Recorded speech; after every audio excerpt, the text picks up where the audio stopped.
a que demos una proyección amplia y veamos cómo el nacimiento de Jesús proyecta, afirma, preludia el otro nacimiento.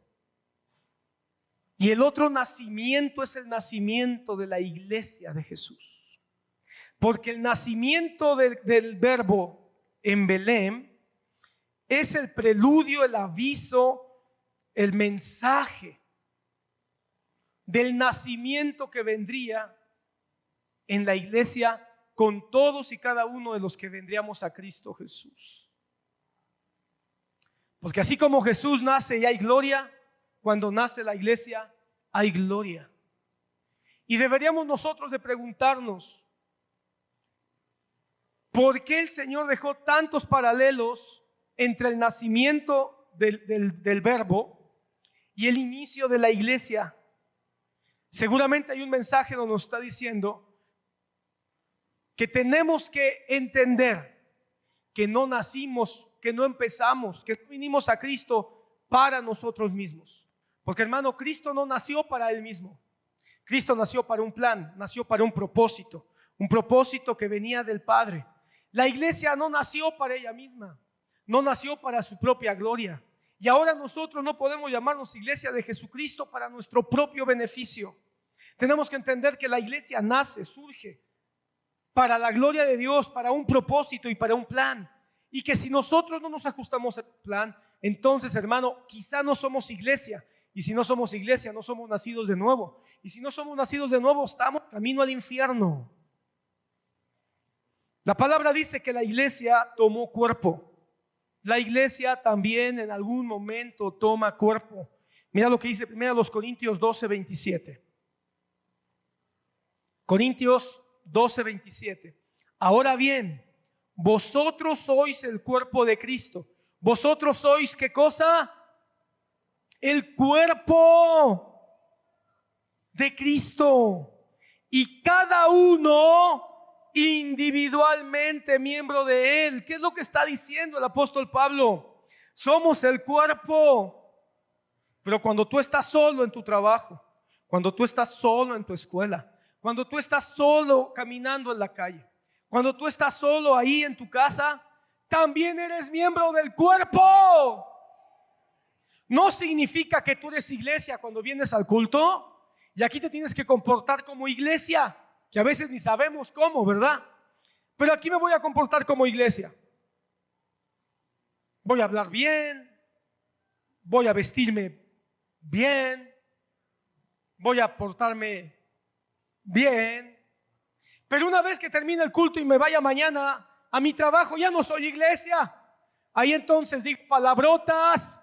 Ya estoy en la escuela y ahí ya no soy iglesia. Entonces ahí sí puedo usar minifalda. Cuando estoy en la calle ya no soy iglesia. Ahí sí me puedo pelear con quien se me atraviese. Cuando estoy en mi casa ya no soy iglesia. Ahí sí puedo ver pornografía.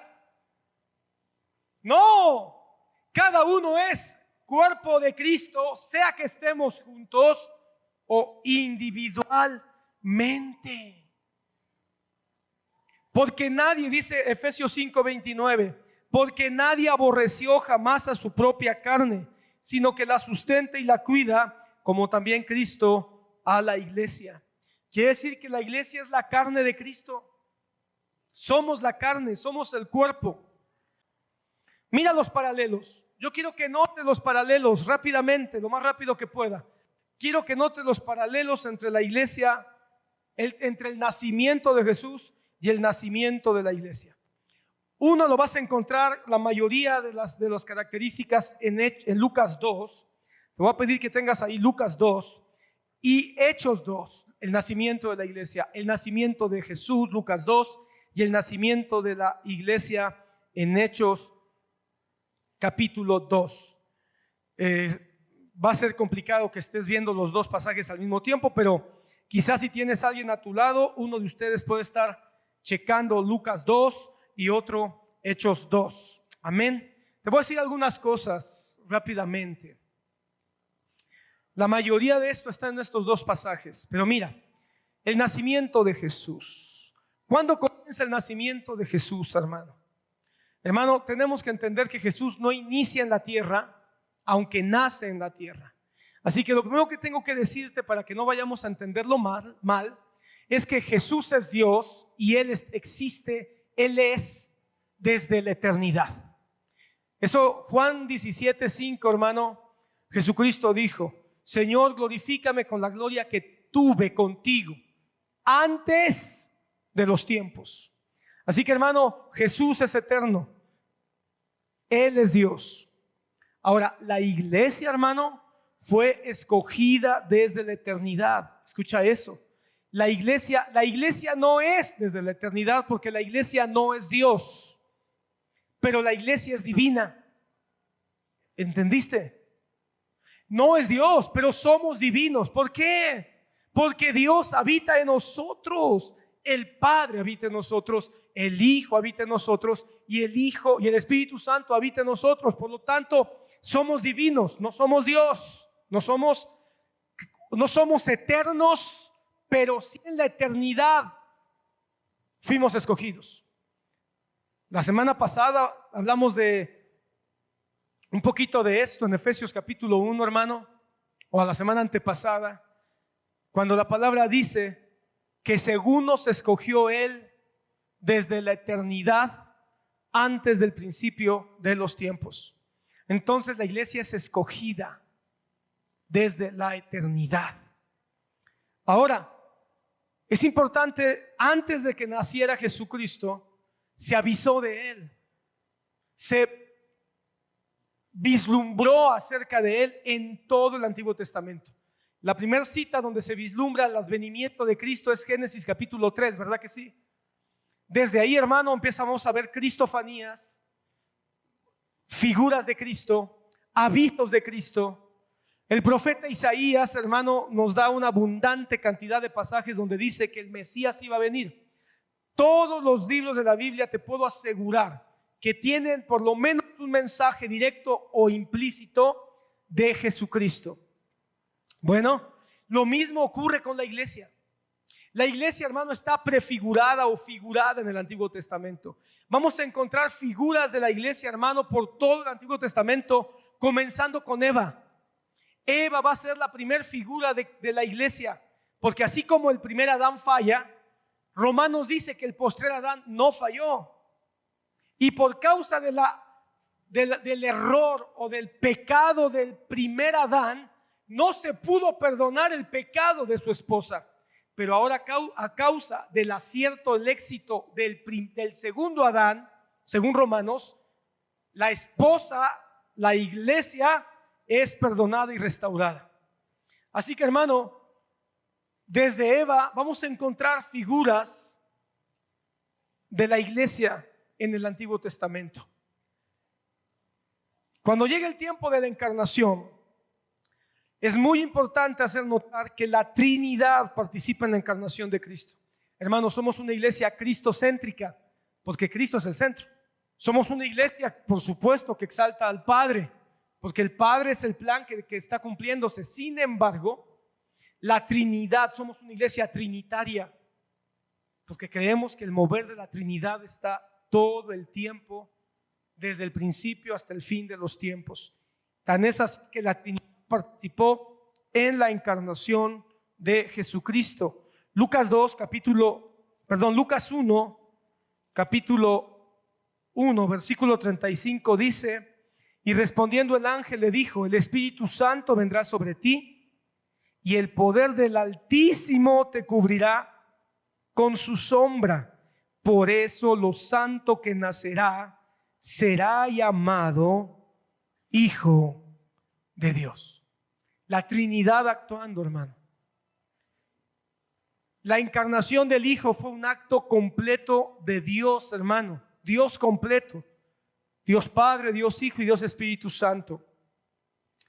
La iglesia, hermano, también nace con la intervención de la Trinidad, porque fue Cristo quien por voluntad del Padre envía al Espíritu Santo para que la iglesia comience su caminar.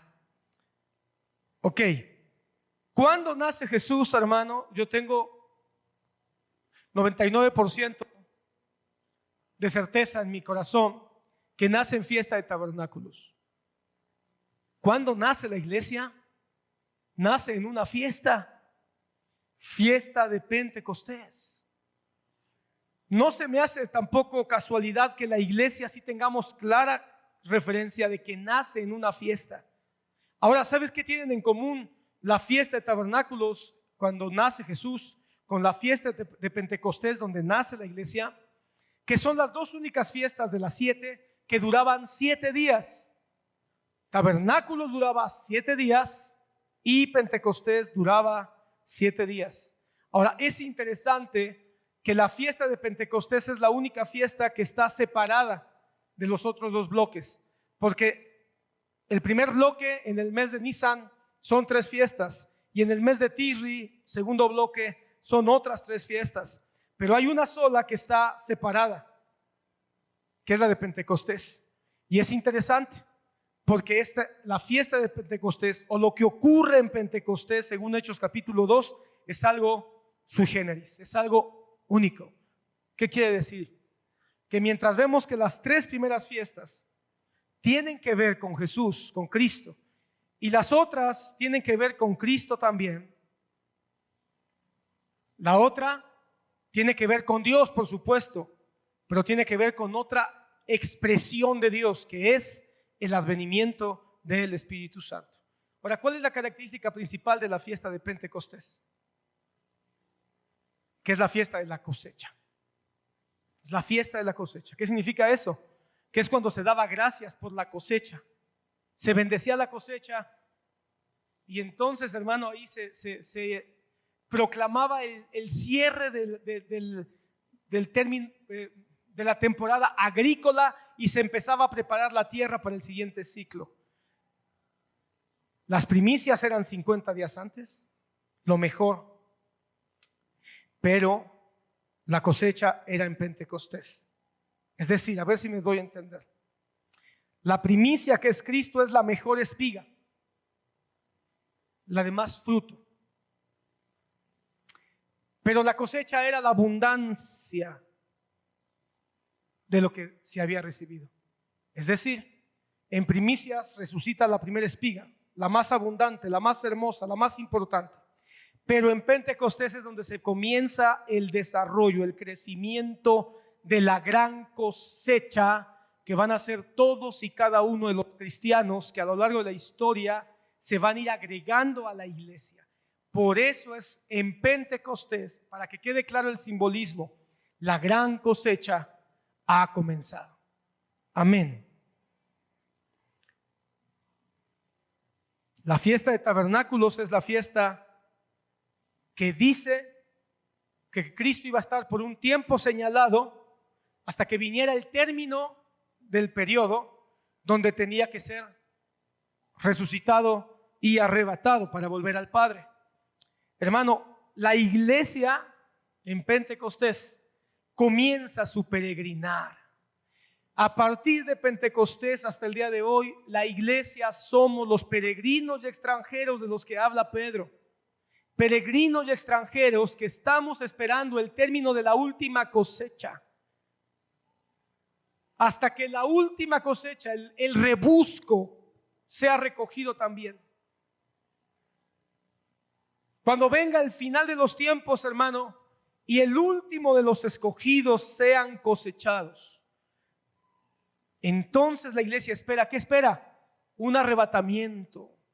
Esperamos ser recogidos por el Señor, resucitados de entre los muertos, para encontrarnos con el Padre al igual que Cristo cuando resucitó. Cuando Jesús nace, los ángeles anuncian su nacimiento. Le anunciaron a María, le anunciaron a José y finalmente le anunciaron a los pastores. ¿Estamos de acuerdo? Bueno, cuando van a hacer la iglesia, Jesucristo mismo les anuncia que van a hacer un nuevo periodo, una nueva etapa, una nueva ente. En Hechos capítulo 1 les dice: no se muevan, quédense juntos hasta que haya venido sobre vosotros el Espíritu Santo.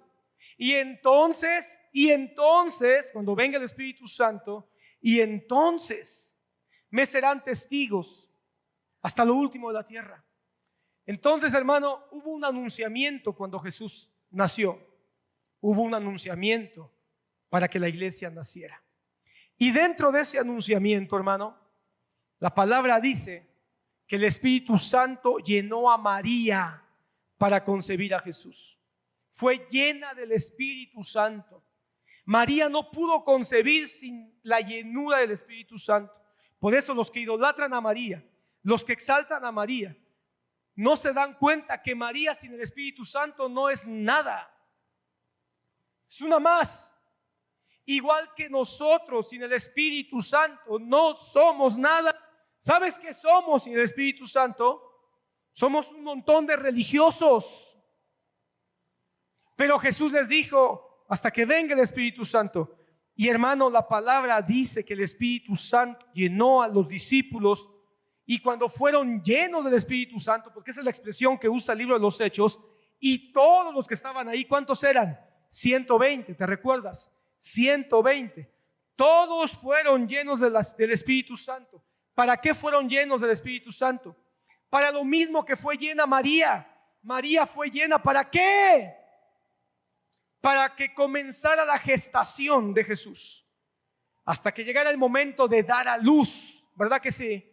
Pues ahora la iglesia tiene que ser llena del Espíritu Santo para que se empiece a gestar Jesús en nosotros. ¿Recuerdas al apóstol Pablo? ¿Qué le dijo Pablo a los corintios? No me interesa saber nada de ustedes, sino solamente ver a Cristo y a este resucitado. Entonces, hermano, no hay nada más importante en la iglesia sino que se vea a Jesús, que se predique a Jesús, que Jesús sea formado en nosotros, en nuestra manera de hablar, de ser, de perdonar. Hermano, no es importante la música, no es importante los instrumentos, no es importante el que predica, no es importante el templo. No, lo que es importante es si Jesús está siendo gestado, desarrollado en nosotros, hermano. Para eso nos fue dado el Espíritu Santo, para comenzar la gran comisión. Cuando Jesús nace, el Señor escoge a los más sencillos, a los más humildes. Escoge a María, una señorita, hermano, que su mayor ilusión era casarse. Escoge a José, un carpintero. Aunque ellos tenían un linaje, por un lado sacerdotal y por el otro real, vivían como cualquiera. Y posteriormente escoge a los pastores, hermano, un oficio muy sencillo. Pero fue a ellos, a los primeros, a los que se les reveló. A María, una virgen, a José, un carpintero, un constructor, y a un grupo de pastores que estaban en el campo. La palabra dice en Corintios, 1 Corintios 1:28, que para formar la iglesia el Señor escogió lo vil y lo despreciado del mundo. Cuando tú ves a esos 120 que estaban ahí en el aposento alto, eran pastores, eran publicanos, eran gente que se dedicaba al campo, gente que no era filósofos, ni eran gobernantes, ni eran políticos, ni eran militares. Era gente muy sencilla. Bueno, así tenía que ser para que se cumpliera la palabra, igual que Jesús nace. ¿Y cómo nace Jesús? De una manera muy sencilla, en un pesebre, en un lugar sin adornos, en un lugar sin gloria humana. La riqueza del pesebre no estaba en el pesebre, en cómo era el pesebre, en la calidad del pesebre, en el material del pesebre. Estaba en quien ocupaba el pesebre. Lo vil y lo despreciado del mundo, estamos aquí. No estamos, hermano, dándole gloria al lugar donde nos reunimos, sino a quien está en medio de nosotros. Jesús nace en secreto, hermano. Jesús nace en secreto, pero gloriosamente. ¿Qué significa eso? Nace en secreto en un establo. Ni siquiera nace en el lugar más apropiado para... Estos son detalles, hermano, que deberíamos de analizar profundamente. Porque no nace en un lugar apropiado para un parto. Nace en un pesebre, en un establo.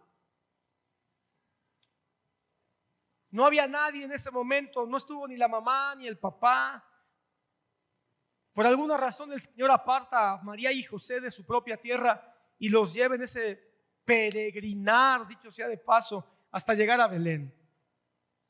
Porque no tenía que ser algo donde la propia gloria humana fuera el centro, sino la gloria de Dios.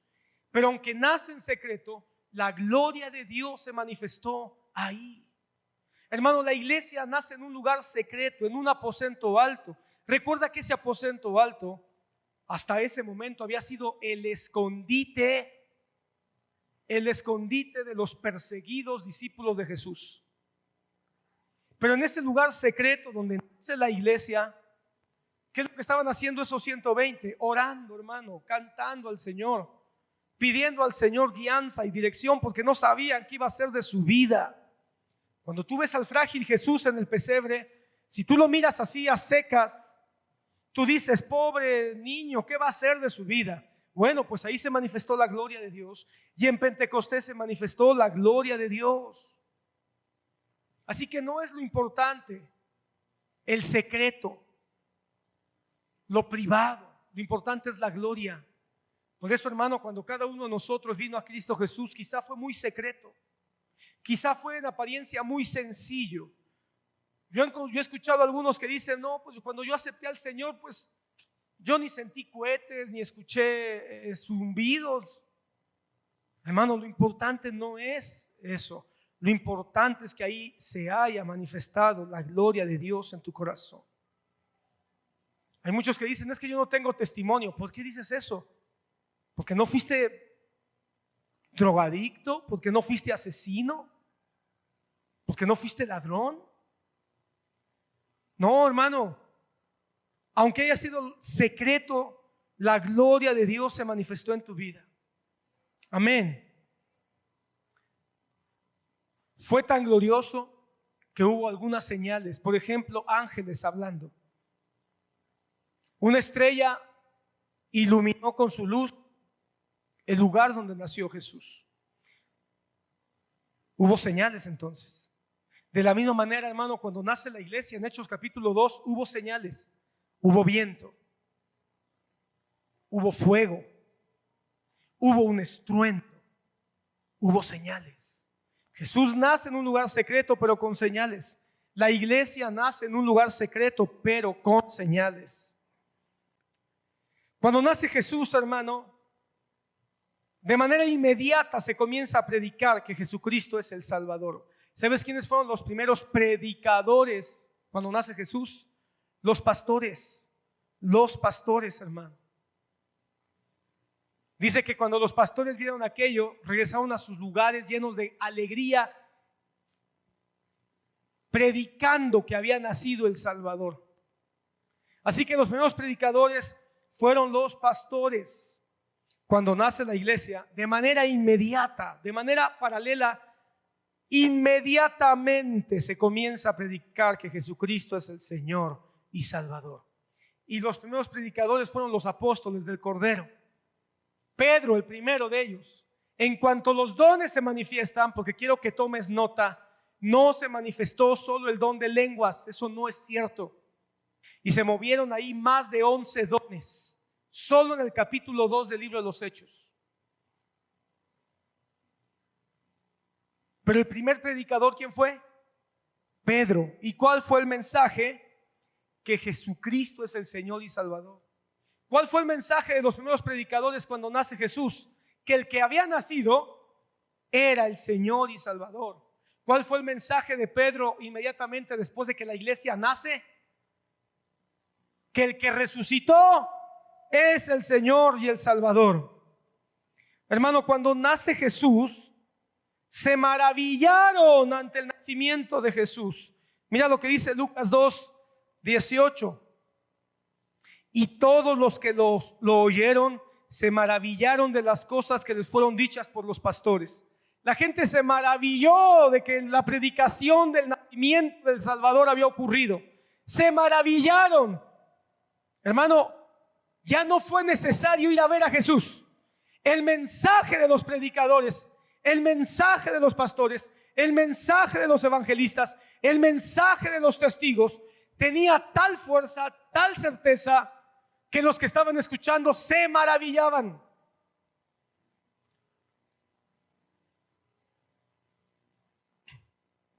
La palabra dice en el libro de los Hechos que los que escucharon el mensaje de Pedro se maravillaron. Se maravillaron. En el capítulo 2, versículo 7 lo puedes ver de Hechos. Se maravillaron de ver cómo alababan y glorificaban al Señor. Hermano, la iglesia naciente maravilla a los demás. La iglesia debería de estar maravillando a los que no conocen a Jesús. La gente debería de maravillarse de vernos cómo resolvemos, cómo actuamos, cómo decidimos ante situaciones, ante adversidades. Por eso la gente se queda sorprendida cuando ven que nosotros perdonamos. Pero ¿cómo es que puedes perdonar? Se maravillan. Cuando ven que somos vengativos y nosotros decimos no, que se muera, y saben que somos cristianos, ellos no se maravillan, ellos dicen tú eres de los míos. Pero cuando ven que tú ante una situación tú perdonas, ¿sabes qué dice la gente? Eso es maravilloso, yo no pudiera hacerlo. Claro que pudieras si recibieras a Cristo Jesús en tu corazón. Cuando la gente ve que nos quitan el trabajo y en vez de llorar y deprimirnos y darnos un balazo, nos ven que estamos tranquilos, confiando y levantando nuestras manos y no nos dejamos de congregar. Gente dice, ¿cómo? ¿Te quedaste sin trabajo y todavía vas a tu iglesia a darle gracias a Dios? Estoy maravillado. Pero si ven que tú pierdes tu trabajo y te deprimes y todo el día estás en pijama y estás ahí diciendo, pero ¿cómo, Dios? Si yo que tanto tiempo te serví. ¿Sabes qué va a decir la gente? Tú eres de los míos. Pero se maravillan cuando ven que tú estás con tu matrimonio y aunque tienen luchas, tienen batallas, pero ahí permanecen juntos, permanecen creyéndole a Dios antes que a su propio corazón. La gente se queda maravillada y dicen, ¿cómo es posible tantos años? Y yo sé que ustedes tienen situaciones, han tenido sus pleitos, sus diferencias. Y cuando tú dices, es que yo hice un pacto con Dios y yo amo a mi mujer no solo por ella, sino por el Dios que me la dio, entonces quedan maravillados. Pero cuando ven que tú eres uno que se llama cristiano y a la primera de cambio tienes un problema, una diferencia con tu esposo y lo abandonas, entonces ¿sabes qué dicen aquellos? Ah, tú eres de los míos. La iglesia nace maravillando al mundo. Y a mí me preocupa que la iglesia de hoy ya no está maravillando al mundo. Se levantan personas que dicen somos cristianos y están a favor del aborto. Somos líderes evangélicos y se están uniendo con aquellos que promueven la Agenda 2030. No puede ser. Ya no se está maravillando el mundo por la iglesia. La iglesia que nació hace 2000 años, ¿será que ya se murió 2000 años después? Los pastores, hermanos, se fueron alabando a Dios y glorificando a Dios por el nacimiento de Cristo. Así que cuando Cristo nació, hubo alabanza, hubo expresión de parte de aquellos que vieron ese nacimiento. Cuando la iglesia nace en el capítulo 2 de Hechos, la palabra dice que hubo alabanza y adoración. Dice, mira lo que dice el capítulo 2, versículo 47. Mira cómo dice el versículo 47. Alababan a Dios y hallaban favor con todo el pueblo. Alababan a Dios y hallaban favor con todo el pueblo. Quiere decir que su alabanza era tan libre, tan genuina, tan sincera, que hasta los que no creían se sorprendían de que pudieran alabar con tal fuerza, con tal sinceridad. La palabra dice, estás alegre, cante, estás triste, haz oración, ok. Pero hermano, son expresiones de alabanza. Por eso, hermano, yo no puedo concebir una iglesia que ya no se expresa en alabanza. La iglesia que nació alabó, adoró, se expresó, porque no hay alabanza sin expresión. No hay adoración sin expresión, hermano. Eso no existe. Yo estoy cantando por dentro. No, hermano. Porque ¿a qué va uno al estadio? A ver fútbol. Saber que que es mi equipo, le meta gol, le atraviese la red a este otro. ¿Verdad que sí? Entonces, cuando este le mete gol, yo siento que me hizo un favor. Yo siento que metió gol para mí. Y entonces exploto. ¡Bah! Pero como Cristo no hizo nada por ti, pero como Cristo no hizo nada a tu favor, pero como Cristo no venció absolutamente ninguna batalla, ¿o sí? ¿O sí? Si tú vienes al culto esperando que el director meta gol, estás fracasado. A ver si hoy en el culto el que dirige sí canta el cantito que me gusta. A ver si sí canta el himno que me bendice. A ver si sí canta el canto que me hace llorar o el canto que me hace danzar. Si estás esperando que cante tu canto, estás fracasado. No vienes aquí a ver si el director mete gol a tu favor. Vienes aquí a adorar al que ya metió. No gol, hermano. Metió la pelota con todo y el diablo. Atravesó a la muerte y la hizo pedazos. Te dio la bendición de que nacieras a la vida nueva. La iglesia que nació alabando, nació adorando. Ha de haber sido glorioso. 3,000 gargantas, 3,000 corazones cantando al Señor en esos primeros días de la iglesia en Jerusalén. ¿Te imaginas eso? Pero antes de que fueran 3,000, eran solo 120 en el aposento alto. Y esos 120 cantaban, alababan. ¿Por qué se maravillaron los que llegaron? ¿Por qué se maravillaron? Lo dice la Biblia. Porque estaban escuchando que en sus propios idiomas exaltaban y adoraban las maravillas de Dios. Así que esas lenguas, esos idiomas que escucharon, eran expresiones de exaltación diciendo cuán grandes cosas había hecho Dios con ellos. Eso eran las lenguas. Y la gente, por el don de interpretación de lenguas, que es otro don que se movió ahí, entendió, escuchó y se quedó maravillada. Y después de escuchar el don de profecía, de ciencia, de sabiduría que se movió en el apóstol Pedro, entregaron sus vidas, confesaron al Señor, se bautizaron y entonces alababan al Señor y lo adoraban. Y el pueblo, como dice, hallaban favor delante de todo el pueblo. La iglesia nace con alabanza. Después de 2,000 años ya se murió la alabanza. La alabanza y la oración puede ser íntima, puede ser sentida, puede ser como un abrazo. Pero también la alabanza puede ser, hermano, como un salto de alegría. Pero no hagas un ídolo, ni todos los cultos tienen que ser un abrazo íntimo, ni todos pueden ser un salto de júbilo. Pero canta. La iglesia nació con alabanza. Así que rómpete de prejuicios, rómpete de cadenas. La iglesia nació con alabanza. Después de 2,000 años tiene que seguir teniendo alabanza, porque somos la iglesia que nació. Somos la iglesia que nació en el Pentecostés.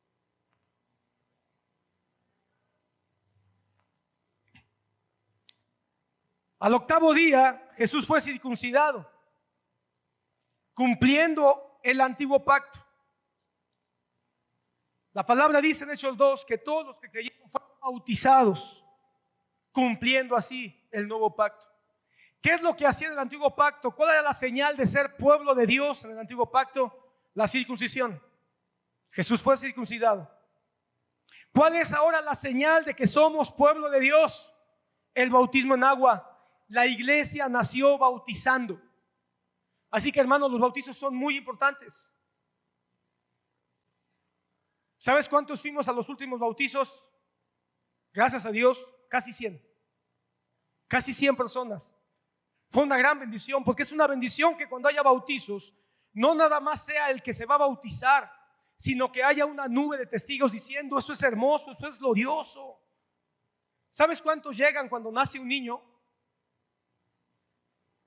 Hermano, llega el tío, la tía, los primos, los abuelos, llega todo el mundo, hermano, y todo el mundo quiere cargar al escuincle, ¿verdad? Así deberíamos ser cuando alguien viene al Señor. Cuando alguien llega a la iglesia, cuando alguien se bautiza, deberíamos estar todos, y todos con un corazón agradecido porque uno más nació para la iglesia de Cristo.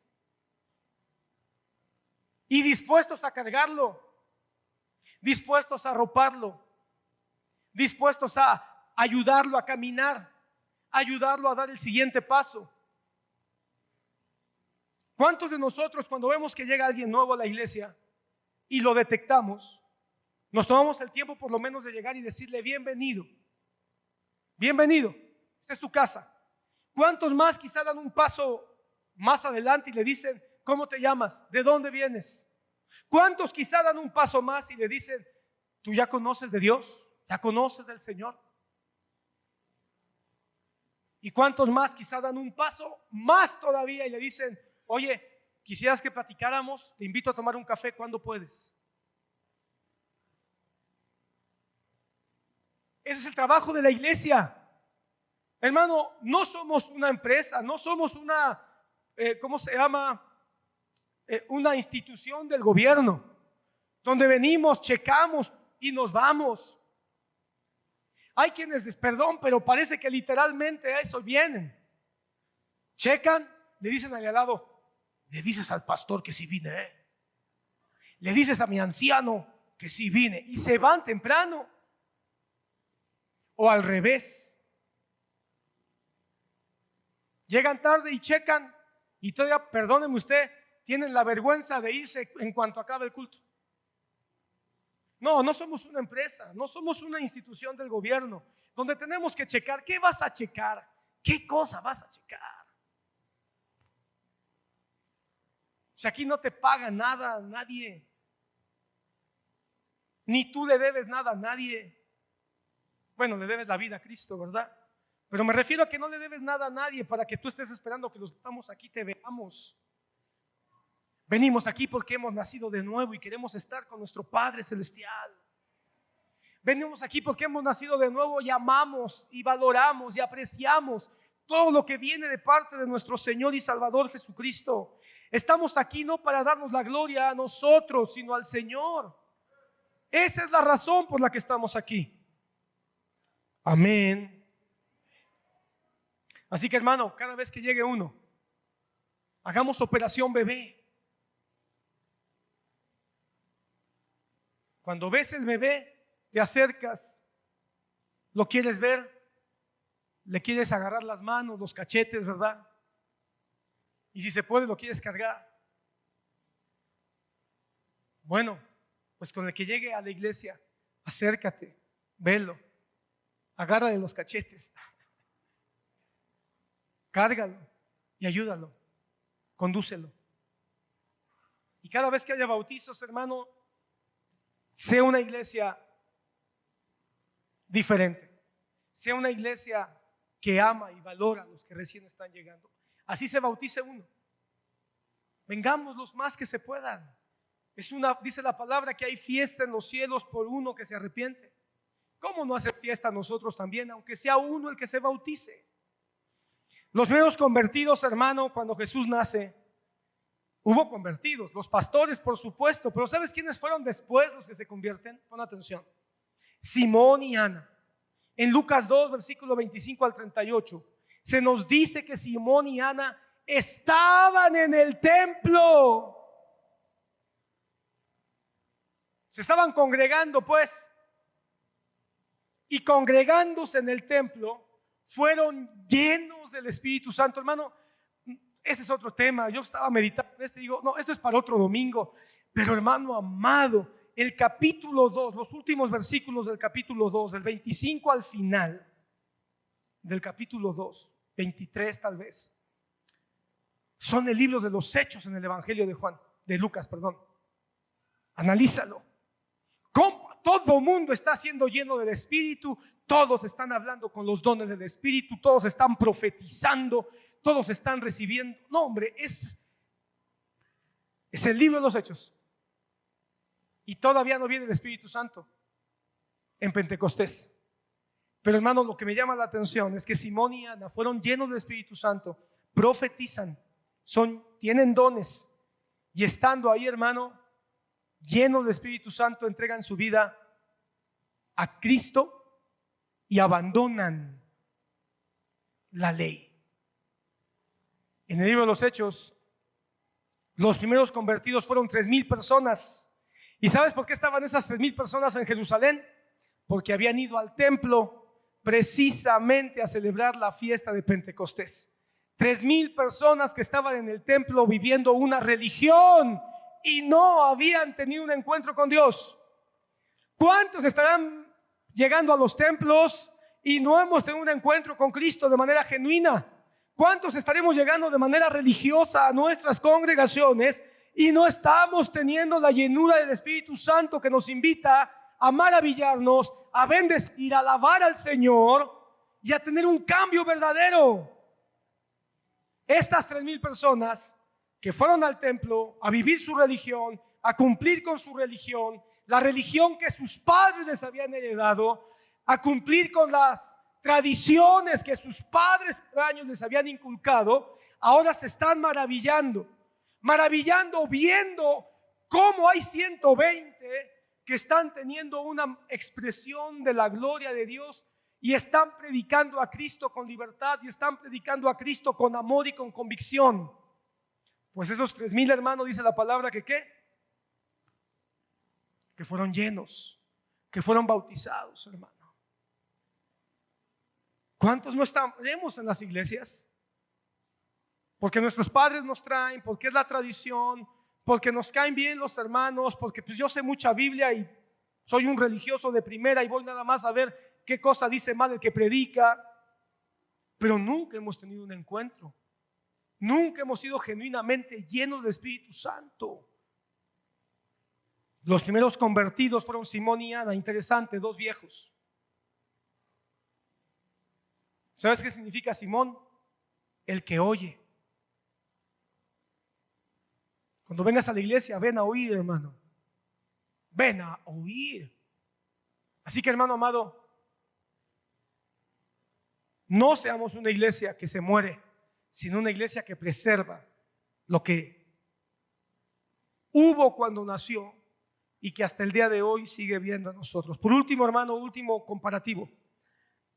El recién nacido Jesús, dice esto en Lucas 20, 40 al 41. El recién nacido Jesús dice, y el niño se fortalecía y crecía en sabiduría y en gracia delante, y la gracia de Dios, estaba sobre él. Es decir, no se quedó niño, no se quedó pequeñito, tenía que crecer. ¿Pero en qué estaba creciendo? En fortaleza, en sabiduría y en gracia. La iglesia naciente de Pentecostés tenía que crecer.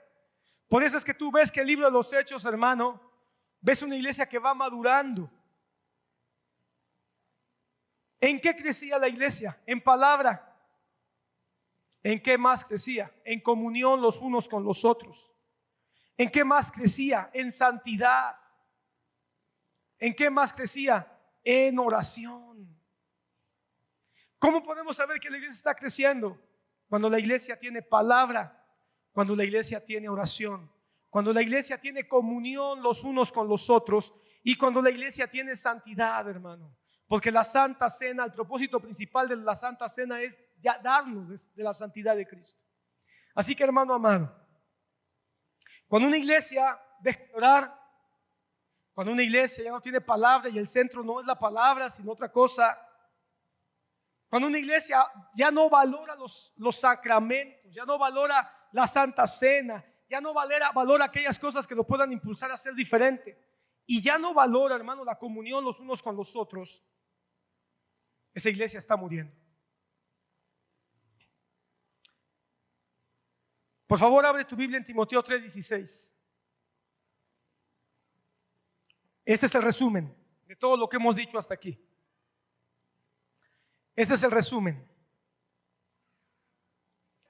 Primera de Timoteo. Primera de Timoteo 3:16 dice: y grande es el misterio de la piedad. Y grande es el misterio de la piedad. Él fue manifestado en carne, vindicado en espíritu, contemplado por los ángeles, proclamado entre las naciones, creído en el mundo y recibido arriba en gloria. Este es el camino de Jesús. Y este debe ser también el camino de la iglesia. Porque así como el nacimiento de Cristo es un paralelo del nacimiento de la iglesia, el recorrido de Cristo tiene que ser la base del recorrido de la iglesia. A saber, Jesucristo fue manifestado en carne, es decir, nació en Belén. Bueno, la iglesia se ha manifestado como un cuerpo místico de Cristo, empezando en Pentecostés. Jesucristo fue vindicado en el Espíritu. La palabra vindicación quiere decir justificado. Eso quiere decir que Jesucristo fue justificado ante los ámbitos espirituales. Fue justificada su encarnación, fue justificada su muerte, fue justificada su sacrificio, fue vindicada su resurrección. ¿Cuál fue la justificación que hubo? Que Él era el Hijo de Dios. Que Él era el Hijo de Dios. Es decir, se comprobó que Él era quien dijo ante ángeles y demonios. Quedó muy claro que el que nació en Belén y que ahora estaba resucitando no era otro sino el Hijo de Dios. Ahora la iglesia es justificada por la justicia de Cristo Jesús. Ahora la iglesia es justificada por la sangre de Jesús. Así como los ángeles y demonios les ha quedado claro que Cristo es Dios, cuando ven a la iglesia, a los ángeles y demonios les queda claro que somos hijos de Dios. Y así como Cristo fue justificado y ascendió a la gloria del Padre, no hay poder, escucha esto, si tú eres iglesia de Cristo, no hay poder que te arrebate de la mano del Señor porque estás justificado. El hecho de que estés justificado es que no hay poder que te vuelva atrás. Contemplado por ángeles, hermano, eso es una vida sobrenatural. La vida de Jesús fue sobrenatural. La vida del Espíritu, la vida de la iglesia tiene que ser sobrenatural. Hermano amado, no podemos pensar que si Cristo es natural, si Cristo fue sobrenatural, su vida no pudo haber sido natural, porque Él era sobrenatural. Si la iglesia tuvo un nacimiento sobrenatural, entonces la iglesia no puede ser un ente natural. Ya es sobrenatural que estemos reunidos nosotros aquí hoy, hermano. Es sobrenatural que teniendo tantas maneras de pensar, tantas maneras de ver las cosas, tantas maneras de sentir, tantos juicios, criterios, etcétera, estemos unidos alrededor de una cosa en común que es Cristo Jesús. Esta reunión ya es de por sí sobrenatural, hermano. Así que, hermano, nuestra vida va a ser de sobrenaturalidades. Dios, mi Dios, nuestro Dios es sobrenatural. La salvación que hemos recibido es sobrenatural. No podemos entonces nosotros creer en un Dios sobrenatural, que murió de manera sobrenatural, que resucitó de manera sobrenatural y que nació su iglesia de manera sobrenatural, pensando que todo es natural. Claro que no. La iglesia nació sobrenatural, ha vivido en sobrenaturalidad. Yo no me explico otra forma en que Juan Hus, por ejemplo, haya sido quemado y mientras lo estaban quemando todavía seguía hablando y cantando. ¿Cómo? Eso es sobrenatural. Que ya no tengas pies porque los pies ya los tienes quemados. Tus pies ya están hechos cenizas y tú todavía sigues cantando. Discúlpeme usted, hermano. Si alguien me dice que eso es natural, ¿dónde? Eso es sobrenatural. Que me cuenten la historia de una familia donde sepultan a la mamá y a los hijos y al hombre, al padre de familia, con una arma apuntándole en la cabeza. Le dicen: niega a Cristo Jesús, si no vamos a enterrar a tus hijos. Y él dice: no, Cristo es Dios, Cristo es Rey. Y comienzan a aventar tierra y él dice: di que Cristo no es Dios, reconoce que no hay Dios. Y terminan por sepultar a su niña, la más chiquita, y él empieza a cantar y dice: Cristo es Dios, Cristo es Rey. Y siguen echando tierra y le dicen: niega a Cristo, declara que no hay Dios, declara que no existe ningún Dios. Y terminan por sepultar a su hijo adolescente y él sigue cantando y llora y canta y dice: Cristo es Rey. Y finalmente le dicen: niega tu fe. Y su esposa empieza a cantar mientras la tierra le empieza a entrar en la boca, y se une su esposa con la tierra en la boca y él cantando hasta que ya no puede seguir cantando porque ha sido sepultada, y él no puede más que decir: Cristo es Dios, antes de recibir un tiro en la cabeza. Eso pasó en la China comunista de Mao Zedong. Eso no es natural. Eso no es natural. Eso es sobrenatural. Y esa es la iglesia que por 2000 años ha prevalecido. Escucho que hay muchas que se han alejado de la palabra, otras se han alejado del Espíritu Santo, otras han caído en idolatría. Yo no creo que esa iglesia haya muerto. Proclamado entre las naciones. La iglesia, hermano, es enviada a las naciones. Así como dice que Cristo fue proclamado a las naciones, eso no se ha terminado. Somos una iglesia misionera. Somos una iglesia con una misión: predicar a Cristo. Yo creo en la iglesia apostólica, pero no en la iglesia apostólica, hermano, donde unos se autonombran apóstoles. Creo en la iglesia bíblica, genuina apostólica, que es la que toma nombre apostólico de manera correcta y bíblico: ser enviado. ¿Por qué somos una iglesia apostólica? Porque somos enviados al mundo. Somos enviados a predicar a Cristo, a proclamar a las naciones. Somos una iglesia misionera. En tu universidad tú eres un misionero. En tu trabajo tú eres un misionero. En tu vecindario tú eres un misionero. Con tu familia tú eres un misionero. Con tus hijos, mamá. Que no te digan que una mujer que no trabaja en la calle o afuera no está trabajando. No, una mujer cristiana que está en su hogar es una misionera trabajando para la gloria de Dios, para llevar a sus hijos a los pies de Cristo. Somos misioneros. Creído en el mundo. La iglesia cristiana, hermano, es la base de esta civilización. Lo ha sido, aunque se nieguen a creerlo. Aunque hoy quieren ahogar a Dios, quieren ahogar a la Biblia, hermano, la iglesia es la base, ha sido la base y seguirá siendo la base. Cuando matan a la iglesia, se muere la sociedad. Por eso quieren matar a la iglesia. Por eso quieren domesticar a la iglesia. Por eso quieren que la iglesia se haga como el mundo, se vuelva como el mundo, porque la quieren domesticar. La iglesia, hermano, no puede ser domesticada. Hermano, la iglesia somos como un venado, así dice la palabra. Somos como venados. No fuimos hechos para ser domesticados por el mundo. Fuimos hechos para andar en las alturas del Señor. La iglesia somos como águilas. Un águila no puede ser domesticada para terminar empollando en un gallinero.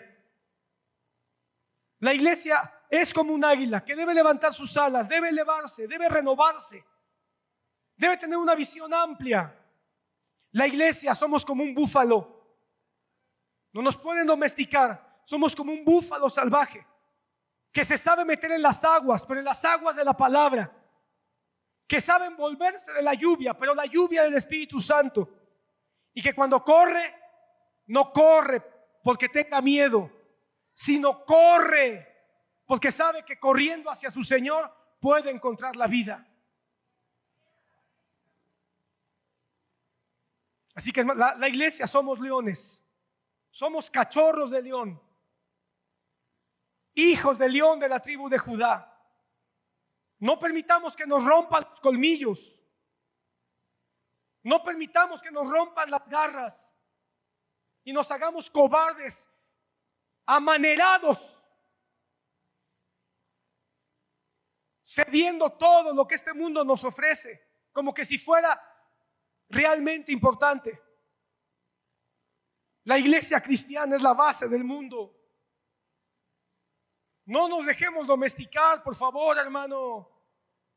Todos los cristianos que los domingos se quedan a ver el culto en la iglesia, y no porque estén enfermos, sino porque les es más cómodo, ya los domesticaron, señores. Los que se quedan en su casa buscando quién es el predicador que les hace sentir mejor, que les soba la cabeza, que les hace sentir más emociones humanas, ya los domesticaron.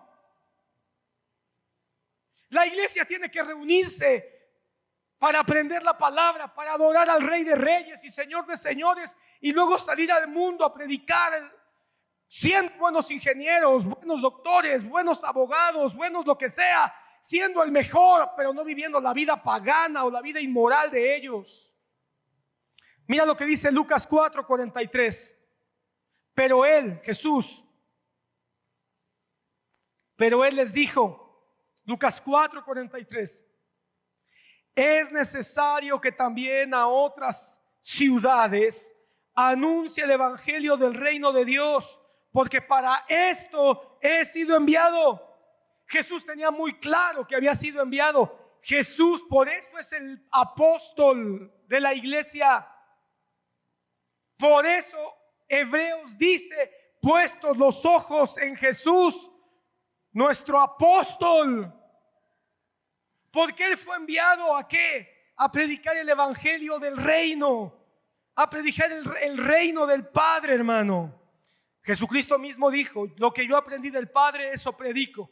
Jesucristo mismo dijo, mientras yo estoy con ustedes, yo soy la luz del mundo.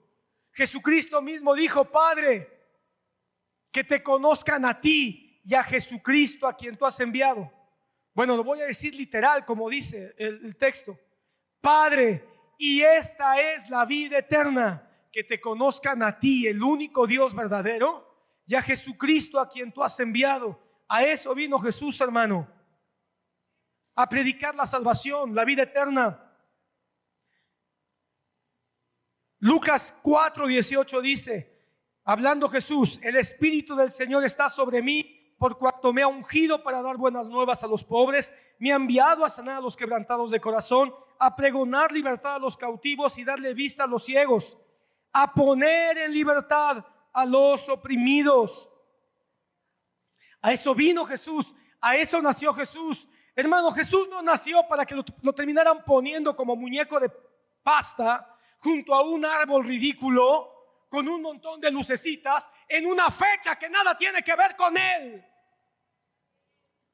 Jesucristo nació, hermano, para predicar el evangelio del reino, y predicando el evangelio del reino, consolar a los tristes, consolar a los que se sienten desanimados,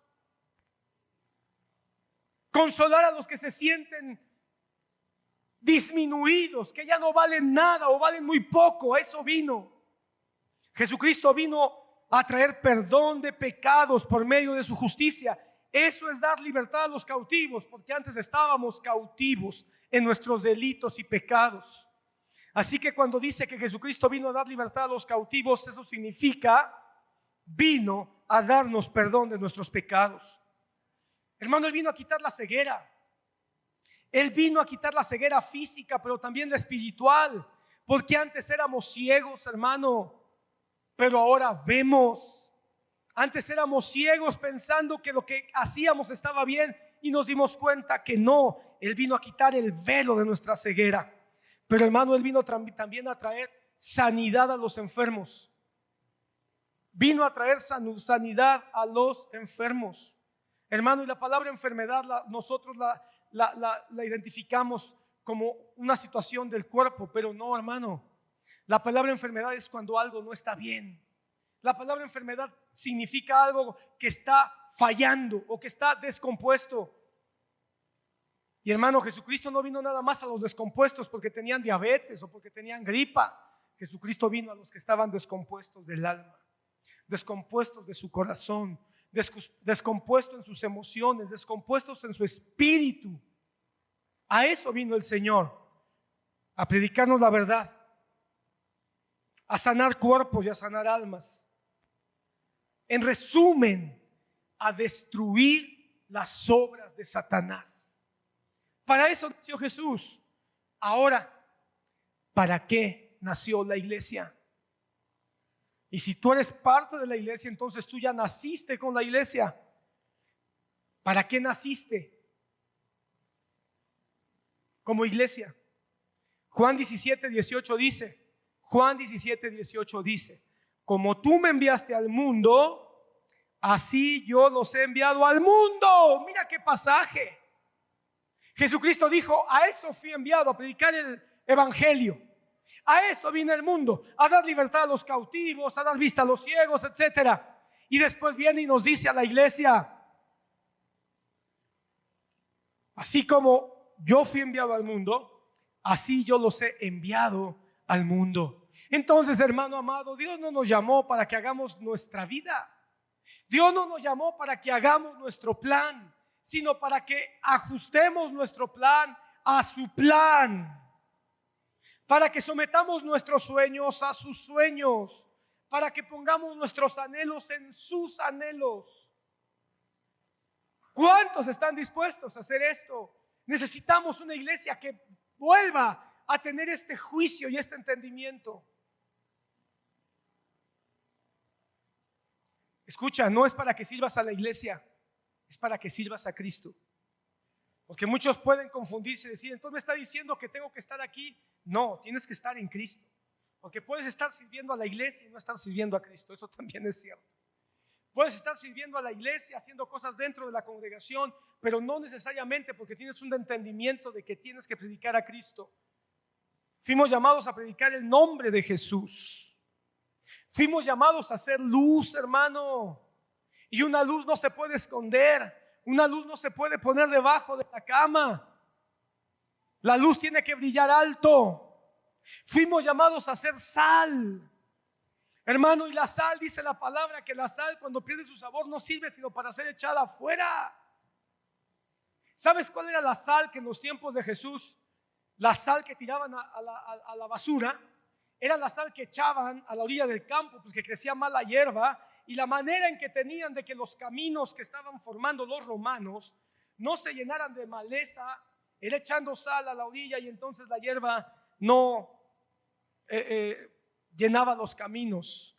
Esa sal después de un tiempo era tirada a la basura porque no servía para nada. La sal que servía obviamente es la que sazonaba, preservaba los alimentos. Pero si somos, como dijo el hermano Vidal, si somos sal que está en el salero, ¿para qué la sal en el salero? ¿Para qué la sal tirada a la orilla del camino? La sal tiene que estar preservando. ¿Y sabes qué es lo que le hace falta a este mundo? Le hace falta sal, porque este mundo ya se está pudriendo. Y lo único que evita la putrefacción es la sal. Y la iglesia está aplaudiendo a la putrefacción. No podemos ser nosotros sal en el salero. No podemos ser nosotros sal en el camino. La sal que está en el camino es pisoteada por los animales. La sal que está en el salero, tarde o temprano se humedece y ya no sirve para nada. La sal tiene que estar fuera del salero, salando. ¿Y sabes qué? A veces el salamiento no es muy cómodo. Somos sal. Y ser sal es dar testimonio de nuestro Salvador. Ser luz y sal es ser defensores de la verdad. Ser sal y luz es confrontar el pecado. Hermano, ser luz y sal es orar por los enfermos. Es orar por los enfermos. El Señor sanará a quien Él quiera, pero tú no tengas duda y ora por los enfermos. Si tienes un enfermo en tu casa, ora por él, y si el Señor quiere, sanará al enfermo. La sanidad no está en nuestras manos, pero sí la oración. La sanidad está en la voluntad de Dios, pero la oración e intercesión está en nuestras manos. Y tú no sabes, una oración que tú hagas por un enfermo puede ser que no sane su cuerpo, pero le dé consuelo a su alma para soportar la enfermedad, y en eso ya hay ganancia. O puede ser que no sane al enfermo, pero sí lo salve de sus pecados, y aunque se muera de esa enfermedad, se vaya al cielo y tenga vida eterna. Y ahí ganamos mucho más que sanarlo de su enfermedad. Pero la iglesia debe orar por los enfermos y debe de contrarrestar las obras del maligno. ¿Cómo sé que esto es lo que la iglesia tiene que hacer? Mateo 28:18 dice: entonces Jesús se acercó a ellos y les dijo: se me ha dado autoridad en el cielo y en la tierra. Por tanto, con esta autoridad, diría yo, con esta autoridad, vayan y hagan discípulos a todas las naciones, bautizándolos en el nombre del Padre, del Hijo y del Espíritu Santo, enseñándoles a obedecer todo lo que les he mandado, y les aseguro que estaré con ustedes siempre hasta el fin del mundo. Y si aderezamos lo que dice Mateo con lo que dice Marcos capítulo 16, entonces podemos entender: porque en mi nombre hablarán nuevas lenguas, echarán fuera demonios, hollarán serpientes y escorpiones, comerán cosa mortífera y no les hará daño, y pondrán las manos sobre los enfermos y estos sanarán. ¿No es entonces un mensaje donde la autoridad de Cristo en la iglesia hace que la iglesia tenga sobrenaturalidad? Jesucristo prometió su Espíritu Santo para que nosotros, la iglesia, si es que tú eres iglesia, hagamos la gran encomienda. Para que tú, que eres la iglesia, si es que eres la iglesia, tomes esta comisión en tus manos. Así que vamos ya, prediquemos el evangelio de las buenas nuevas. Ya, prediquemos el reino de los cielos y proclamemos al Rey de Reyes. Ya, iglesia, volvamos y prediquemos el perdón de pecados por medio de la fe. Por medio de la fe en Cristo Jesús. Vamos y hagamos discípulos. Vayamos y hagamos discípulos y después bauticémoslos. Tomemos toda autoridad sobre toda fuerza diabólica que se nos opone, y atrévete a orar por los enfermos. Mira, hermano, hoy la iglesia, como ha sido por 2000 años, es la representante de Cristo en la tierra. Por 2000 años la iglesia ha sido la encarnación corporativa de Jesús. Hermano amado, si en verdad es iglesia, no podemos permanecer apáticos, no más. No podemos permanecer indiferentes a la gran comisión. Vayamos por los que Dios quiere salvar.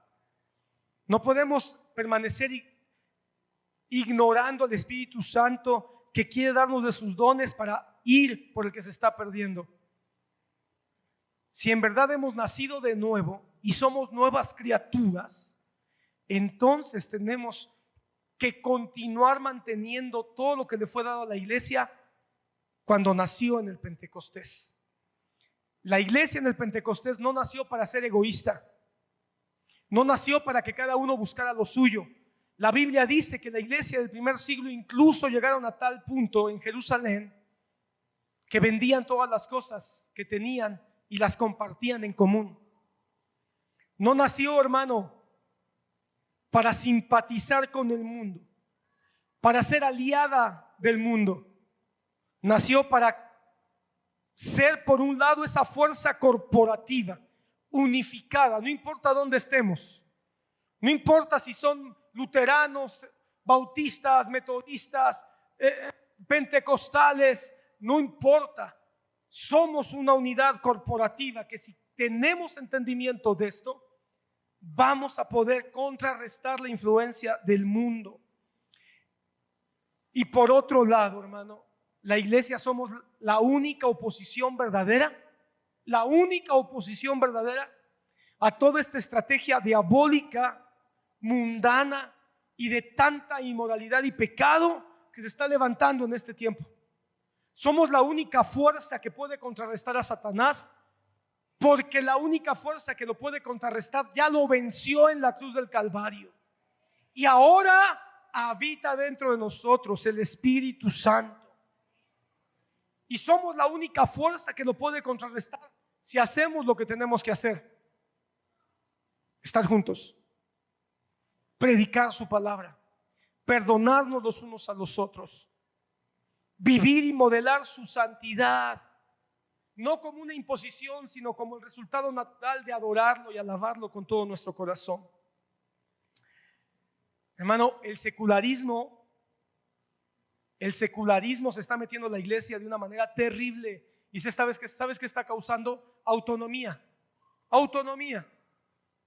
Nos sentimos independientes, autónomos. Y no podemos ser autónomos ni como individuos ni como congregación. Necesitamos entender que somos una red de hermanos, de iglesias.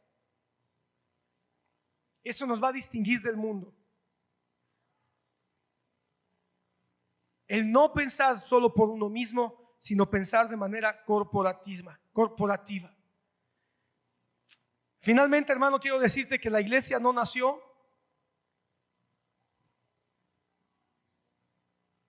de la nada. Hubo un plan para que naciera. No nació así como que fue casual. No, hubo un plan. Y ese plan se fue concretando hasta que Dios le puso fecha, y esa fecha fue en el día de Pentecostés. Y cuando la iglesia nació, no fue un día cualquiera. No va a haber otro día, hermano, en la iglesia. No va a volver a haber una experiencia tan fuerte y tan gloriosa como el Pentecostés. De eso yo creo que podemos estar seguros. Por eso no podemos estar buscando otro Pentecostés. Eso yo no creo que esté bien. No podemos buscar otro Pentecostés. Eso ya ocurrió. Así como no podemos estar esperando que vuelva a nacer Cristo. Cristo no va a volver a nacer. Él ya nació, ya vivió, ya murió, ya resucitó y está sentado a la diestra del Señor. No podemos esperar que vuelva a nacer la iglesia. Pentecostés ya fue. Una conversión de 3,000 ya ocurrió en una sola vez. Esos dones abundantes, prodigiosos, con viento, fuego, estruendo, temblor, todo eso ya fue.